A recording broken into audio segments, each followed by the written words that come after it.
ugi sedaya kanca-kanca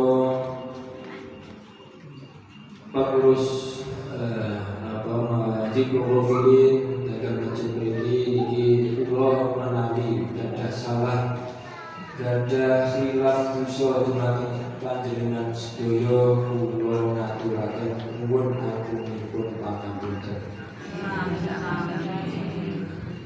Dok dan niki di Profilin kita niati patung halal bihalal. Ranten kados halal bihalal ngoten niku niki adalah momen untuk kita saling meminta maaf dan saling memaafkan dumateng sepadha-padha menungsone.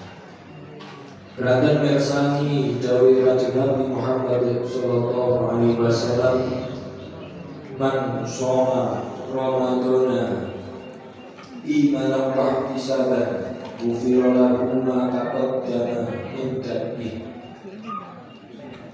Sinten tiyang ingkang nglampahi siang Ramadan dengan didasari iman lan murni ngajeng-ngajeng ridhone Gusti Allah, mongko sak mantune Ramadan tiyang niku dosa-dosane diampuni kalih Gusti